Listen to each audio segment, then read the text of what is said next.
तव कथामृतं तप्त जीवनम कवि विडीडितं कल्मषापहं श्रवणमंगलम श्रीमदाततं भुवि गृह्णन्ति ये भूरिदा जनाः।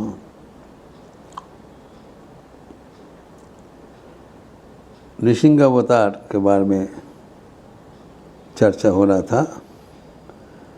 तो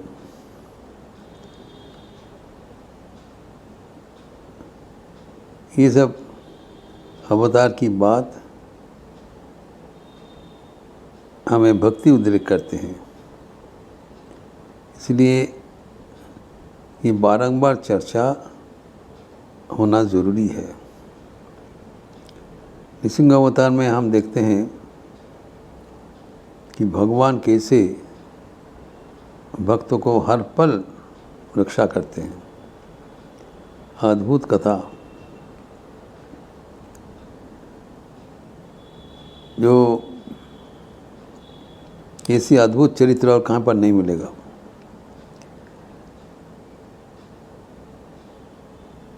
हिरण्यकशिपु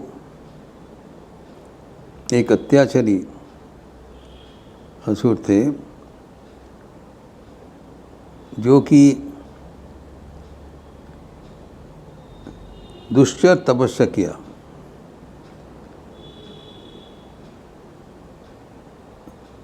जो नारायण को मुकाबला करने के लिए इतने कठोर तपस्या किया, चारों ओर एक त्रास संतरास का वातावरण हो गया, चारों ओर तपने लगा। तब देवता को प्रार्थना से ब्रह्मा जी उनके पास आके पहुँचे। उन्होंने कहा, बेटा तुम जैसे तपस्या कर रहे हो, ये ना कोई कभी किया है ना कोई कभी कर पाएगा। ये अद्भुत है और ये तपस्या करने की ज़रूरत नहीं। तुम क्या चाहते बताओ। तब उन्होंने बताया, ब्रह्मा जी को बताया कि हमें ऐसी वरदान दीजिए ताकि हमें ना कोई मनुष्य ना कोई जंतु न देव यक्ष कोई भी हमें मर सके, न दिन में न रात में, न स्थल में न जल में न अंतरिक्ष में, कोई हमें निधन नहीं कर पाएगा। अर्थात एक रूप से असंभव है। ये सब कुछ क्लॉज उन्होंने जोड़ लिया। तो जब ऐसी प्रार्थना किया, ब्रह्मा तथास्तु बोल के चले गए। ठीक है। तो उनका जो तपस्या का जो कारण था, उनके कोई विनाश नहीं कर पाएगा, क्योंकि वो जो भय का शिकार हो रहा था कि भगवान आके उसको निधन करेगा। तो ब्रह्मा जी से वो वर प्रार्थना कर लिया। करके वो अविराज प्रसाद में चले गए। और इधर उनके जो पत्नी कयाधु, जिसको देवर्षि नारद अपने आश्रम में रखा था, कारण उनके गर्भ में भक्तराज प्रहलाद है, उसको बहुत देखभाल किया था। जब हिरण्यकशिपु अपने राजभवन में प्रवेश किया, तब कयाधु भी उधर वापस आ गया और जता समय भक्त श्रेष्ठ प्रहलाद का जन्म हुआ। हिरण्यकशिपु के 4 पुत्र थे, मैं बताया था। प्रहलाद उनके सर्वकनिष्ठ थे, इसलिए वे प्रहलाद को सबसे ज़्यादा स्नेह करते थे। बड़ा प्यार से उनको थोड़ा वो तुमान होने से गुरुगृह में भेज दिया पढ़ाई करने के लिए। और जब गुरुगृह में अत्यंत शूरधार बुद्धि था, खूब कम समय में सब कुछ आयत्त कर लिया एवं भगवान का भक्ति भी सीख लिया। न केवल सीख लिया, सब असुर बालक को सिखाया, सब कुछ छोड़ के भगवान के शरण में चले जाओ तुम्हारा जीवन में और कोई समस्या नहीं रहेगा। तो जब गुरुगृह पढ़ाई कर रहे थे, एक दिन बड़े स्नेह से हिरण्यकशिपु ने उनकी गोद में बैठाया और पुचकारते हुए कहा, बेटा तुम गुरुगृह में क्या सीख रहे हो, थोड़ा दो एक झांकियाँ में बता दो। तो प्रहलाद जी गुरुगृह में जो कुछ सीख रहे हैं बताते हुए कहा कि मैं ये भी समझ लिया भगवान का भक्ति ही एकमात्र उपजीव्य है। तो ये सुनकर हिरण्यकशिपु क्रोध से आग बबूला हो गया। ढारे मेरा पुत्र भगवान का भक्ति का आराधना कर रहा है तो उसको जमीन में पटक दिया और उन्होंने सारे पार्षदों को वो आज्ञा दे दिया कि किसी हालत से इनको ख़त्म करो। तो उनकी आज्ञा पाकर, छोटी सी बालक है, उनको ख़त्म करना बहुत आसान चीज़ है। तो पहले जो आसान चीज़ है उन्होंने करने का प्रयास किया, जैसे कि वो बच्चा को उठा के और पत्थर का ज़मीन में पटक करके फेंक देना ताकि उसका माथा फूट जाए। ऐसी नाना उपाय उद्भावन किया, जो उसको जहर पिला दिया, उसको आग में डाला, उसके बर्फ़ में डाला, फिर जाके नदी में डुबा दिया। तो क्या क्या हो सकता है, अद्भुत उपाय से ये छोटा बालक को उन्होंने तो ख़त्म करने के लिए सारे प्रक्रिया अभी बेफजूल हो गया, बेकाबू हो गया। अभी उसको किसी हालत से वो ख़त्म नहीं कर पाया। तब उन्होंने जो एक दिन उनको नज़दीक में बुलाया, बुला के उनको बोला कि देखो तुम्हारा जो तुम इतना भगवान भगवान कर रहे हो तो है कहाँ। क्योंकि उसको वो हार गए, क्योंकि उनको जितना भी प्रयास किया लेकिन प्रहलाद को वो एक बार भी बांका नहीं कर पाया, कुछ नहीं हुआ। ये एक अद्भुत गाथा है कि भगवान कैसे उनके भक्तों को रक्षा करते हैं। काम वट में छोटी सी बालक है, वो भयहीन हो गए, ये भक्ति का लक्षण है। जो भगवान का भक्त होगा वो भगवान पर निर्भरशील होगा। भगवान सदैव हमारा साथ है, हमें कोई विपद आपद होना संभव नहीं है, इट इज़ इम्पॉसिबल। स्वयं भगवान हमारे साथ सहाय है। ये प्रहलाद के जीवन में हम देखते हैं। कभी कुछ उनका प्रश्न और संदेह कुछ नहीं है, भगवान ने पुकारा है, बस उसमें हमारा कल्याण साधित होगी।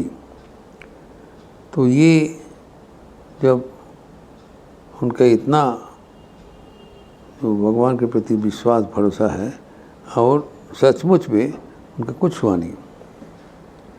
हाँ, जो हाथी बुला के हाथी के पैर के नीचे उसको कुचला दिया, फिर भी कुछ नहीं हुआ।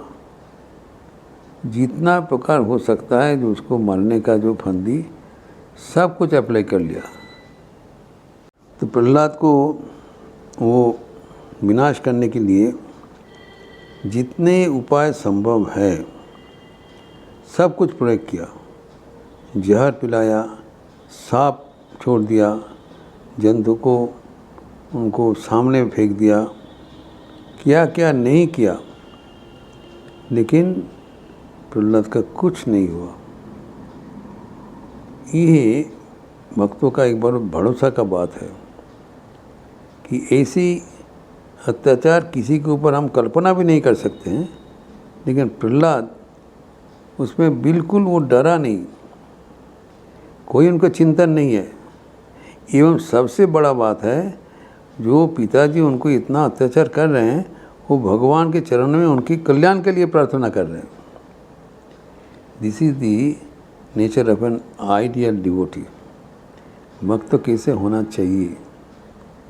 प्रहलाद इतनी छोटी सी बालक है, पहले है जो अगर भक्त तो जो होगा उसका दिल में कोई डर का बात नहीं होगा, भयहीन हो जाएगा कि भगवान उसके साथ है, भगवान सदैव कल्याण करेंगे। हकु तो भय है। जब उनके पिताजी इतना उनके अत्याचार किया, कुछ नहीं हुआ, तब एक दिन उसको बुला के उन्होंने बताया कि तुम इतने जो भगवान भगवान कर रहे हो तो है कहाँ। तो उन्होंने बोला कि ये देखिए जो भगवान जो विष्णु है वो चारों ओर परिव्याप्त है, सब जगह में उनको उपस्थिति है। He is present everywhere. तो उन्होंने बहुत क्रुद्ध होकर बोला सब जगह में है तो ये सामने जो एक स्तंभ दिखाई पड़ रहा है, स्फटिक का स्तंभ था, इसके भीतर भी है। प्रहलाद जी कहा जी हाँ इसके भीतर भी है। तब हिरण्यकशिप ने पूछा अगर इसके भीतर जो है वो दिखाई क्यों नहीं पड़ रहा है। प्रहलाद जी कह रहा ये मुझे तो दिखाई पड़ रहा है। ये बात सुनने से हिरण्यकशिप का क्रोध और भी बढ़ गया। वो हाथ में गदा लेकर दौड़ते हुए वो स्तंभ को झड़ा से पीटा और चिल्लाते हुए कहा कहाँ तेरा भगवान है। बस इससे ही उनका जो मात्रा पूर्ण हो गया, उनका जो अपराध का मात्रा पूर्ण हो गया। उसी समय एक भयानक शब्द हुआ। शब्द होते ही वो हिरण्यकशिप भयभूत हो गए। अरे बाप रे, इतना शब्द के बाद वो आश्चर्य होकर देख रहा है कि वो स्तंभ उसके बीच से एक अद्भुत जो एक मूर्ति उपस्थित हुआ, जिसका ऊपर में है एक सिंह का जैसा और नीचे एक मनुष्य का जैसा। तो ऊपर में जो सिंह का है वो भी उनका जो सिर है सिंह का, बाकी अंग प्रत्यंग मनुष्य का जैसे वो ऑपरेट कर सकते हैं। तो अभी वो जो भीषण उनका जो दर्शन हुआ, वो सोचने लगा ये है कौन। ऐसे कोई किसी को तो कभी दिखा नहीं गया। अर्ध है सिंह का, अर्ध है मानव का। एवं उस समय में जो वातावरण हो गया था वो ना का दिन है ना कोई रात है, ट्विलाइट। और वो इतना गर्जन करती हुई उनके सामने वो उपस्थित हो गया। देखिए जिसको जो देखते हुए प्रहलाद का खुद भय है और हिरण्यकशिपु को जैसे भयानक शक्तिशाली जो राजा है वो भयभीत हो गए। ये देखने का बात है। तो जब वो भयभीत हो गया और उसको देखा है, तब उन्होंने उनके साथ उनके हिरण्यकशिपु को सामना करने में वो अपारग हो गए। तो कैसे भगवान वो हिरण्यकशिपु को वध किया उसका विस्तार हम अगले दिन करेंगे। ओम शांति शांति शांति। हरि ओम तत्सत। श्री राम कृष्णार्पणमस्तु। आज हमारे अस्पताल में विश्वकर्मा पूजा का द्वितीय दिवस है। सुबह में पूजा आदि होगी, इसका लाइव चैनल भी दिखाया जाएगा। आप लोग सब अच्छे रहिए, स्वस्थ रहिए, आनंद में रहिए। नमस्कार।